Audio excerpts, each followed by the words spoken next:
Du coup, le SNES FSU 29 appelle à ce que ces épreuves n'aient pas lieu et que les collègues soient massivement grévistes. Est-ce que les épreuves de spécialité du bac auront bien lieu lundi 20 et mardi 21 mars? La question se pose. On est ici devant la cité scolaire de Kérichen qui comporte 3 lycées, le lycée Kérichen, le lycée Vauban et le lycée de Lesven, où un appel à la grève a été lancé par les syndicats d'enseignants et de personnel.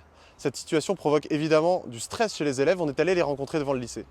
Annulées, je pense pas qu'elles seront, parce qu'il va falloir qu'on les passe, mais ça pose des questions, parce qu'on est en plein en train de réviser, et puis en même temps, on vient nous perturber en nous disant que peut-être qu'on va pas le passer, peut-être que ce sera dans plus longtemps. En fait, on nous donne pas vraiment d'informations, on nous laisse vraiment dans le flou jusqu'à on sait pas quand en fait. Réellement, ça m'inquiète, oui.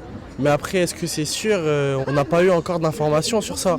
Mais moi, je préférais les passer là, lundi et mardi, et comme ça, je suis débarrassé. Parce qu'après, s'ils les décalent en mai ou en juin, ce sera plus compliqué pour les révisions et pour Parcoursup. Mais oui, ça m'inquiète.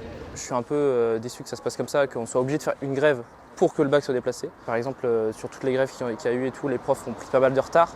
Là, c'est plus par rapport aux retraites. Et du coup, le fait d'avoir 2 mois de plus, ça aurait été pas mal pour le bac. C'est pas cool parce qu'il y a encore des mouvements de grève qui sont pas liés au bac mais plus au mouvement qu'il y a avec les retraites. C'est vrai qu'on se retrouve un peu tout seul, on est obligé de créer des groupes entre nous pour s'entraider parce qu'on peut de moins en moins compter sur les professeurs. C'est vrai que ça met un peu un stress supplémentaire. Cette décision de faire grève a été prise en assemblée générale cette semaine par les syndicats de personnel et d'enseignants. L'idée, c'est de faire pression sur le gouvernement au moment où celui-ci va voter la réforme des retraites.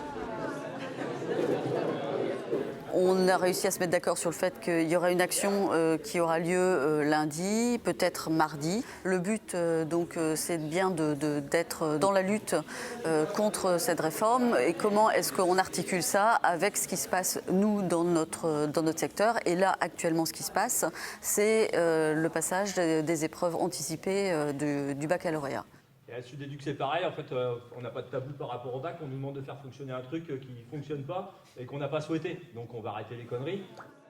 En tant que prof, notre souci à tous et toutes, c'est l'intérêt des élèves. Nous, on pense que ce n'est pas d'avoir un diplôme pour pouvoir ensuite aller bosser jusqu'à 64 ans et, si tout se passe bien, faire des études supérieures et donc de se retrouver à bosser jusqu'à 67 ans. L'intérêt de nos élèves, c'est que cette réforme des retraites, elle soit supprimée et qu'ils puissent avoir le temps de faire leurs études, d'avoir une carrière qu'on espère la meilleure possible pour eux et qu'ils puissent être en retraite à 60 ans au bout de leur carrière.